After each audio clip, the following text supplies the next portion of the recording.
I'm Kelly Metaxas. And I'm Livona Monday, and we are with Grooming Company Realtors. Yes. Welcome to our Moving Monday segment. Hey, Livona, what did we talk today about how to prepare your house for putting it on the market? I think that's a great idea. Okay. It's heading into spring. A lot of people start thinking about listing their homes in the spring, even though it's a good time now. Mm-hmm. But a lot of people do get that in mind. Just thinking about school getting out, Right. and listing their home and moving over the summer. Right. So We've got some tips for you today that will help you to get it looking good. What are some things that you tell your clients about? Well, I think it's good to start on the outside. Mm-hmm. When you pull up to a house, that is your very first impression your buyers are going to have. So doing things like pulling weeds, trimming bushes, adding some mulch, maybe getting a power washer, cleaning off the sidewalks and the walkway. We all have mulch laying right now because of all the rain. Yeah. Doing things like that.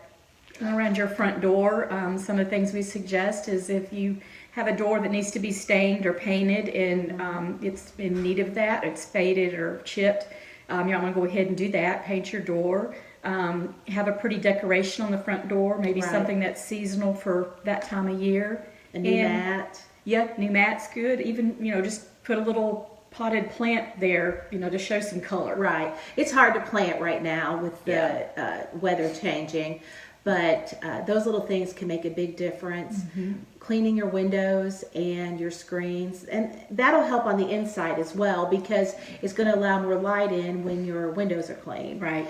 And rotted wood, if you see anything like that around your house, go ahead and knock it out before you even put your house on the market because it's going to come up in the inspection, so you might as well go ahead and It'll do save it. you some time in the long run. It will. Definitely.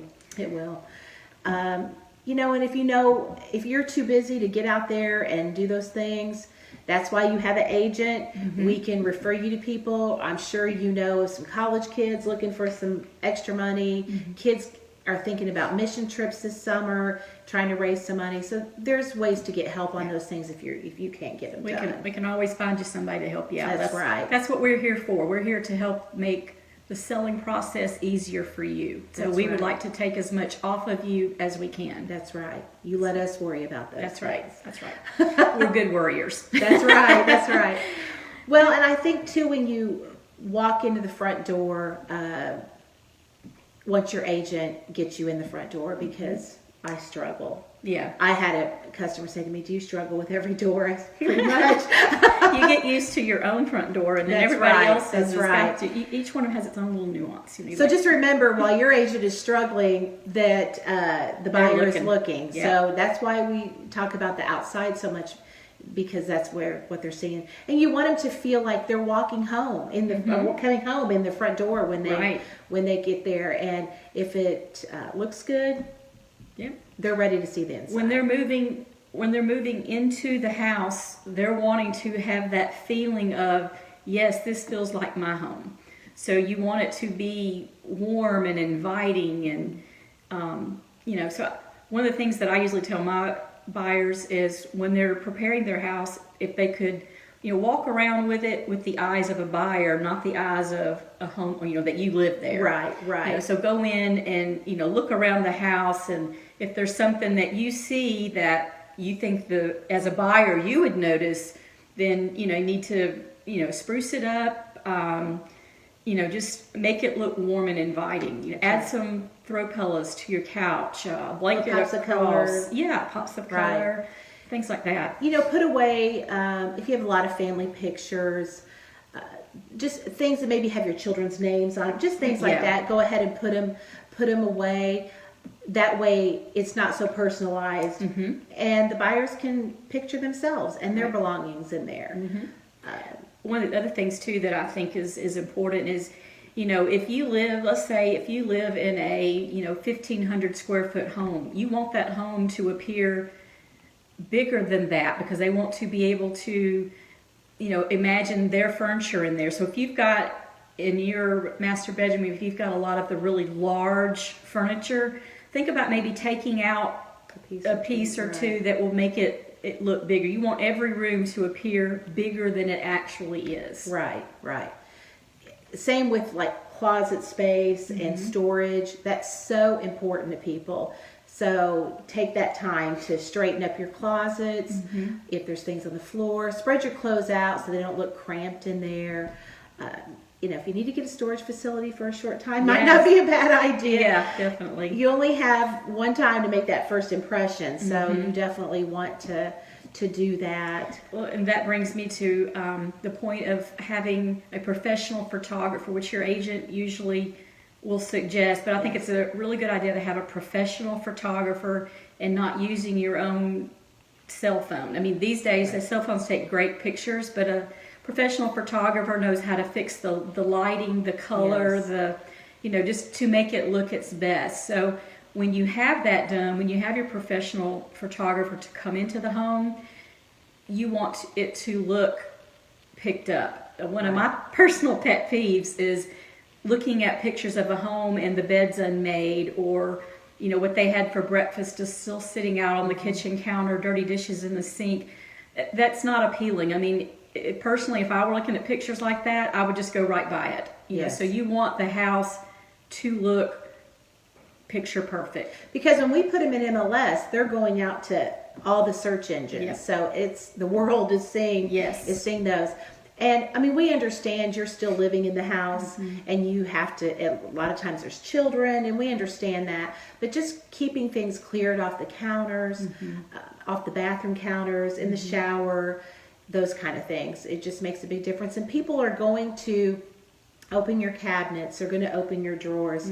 So just having things straightened up and looking the best, because people will look under your sinks to see, has there been a leak or something like that, and they will open your refrigerator even if you're taking it. It's just, I think it's just habit. It's habit, especially if they have kids, they're probably hungry. Well, they're envisioning themselves in the house, and so when you're in the house, you go and open your That's refrigerator. right. What's good to eat? now. So that's the thing, is just having those things wiped down, your ovens.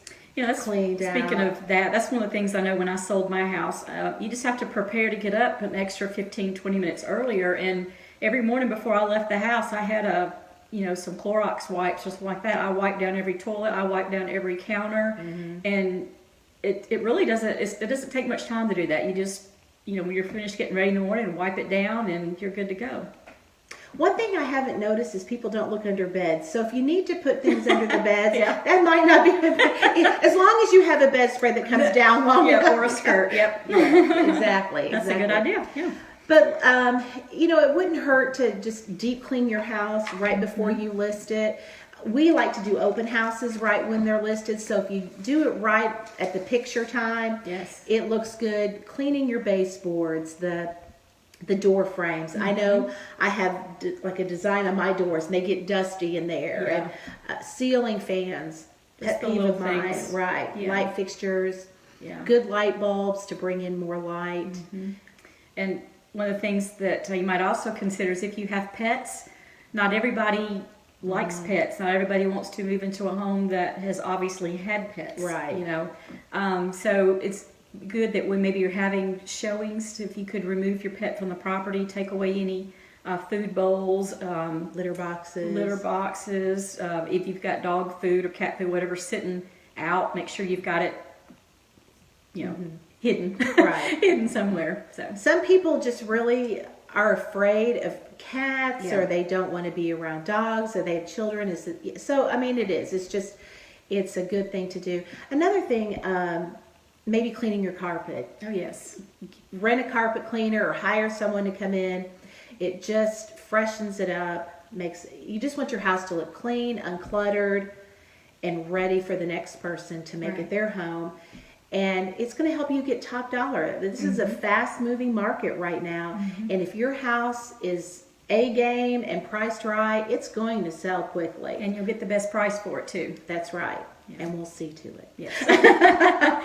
But, so those are some of the things that that we think that they're good tips for you to get your house ready to put on the market. So we are agents. That's what we're hired to do, is to help this process go more smoothly for you, to be your warriors. We'll be your, your backup to going around behind you looking to see how your house looks. And don't be offended if an agent wants to go in and maybe, put some extra throw pillows on the couch, or, adding that extra pop of color. We just are trying to get your house ready to go on the market and to get the most money or most value for your house that Right. you possibly can get. Right.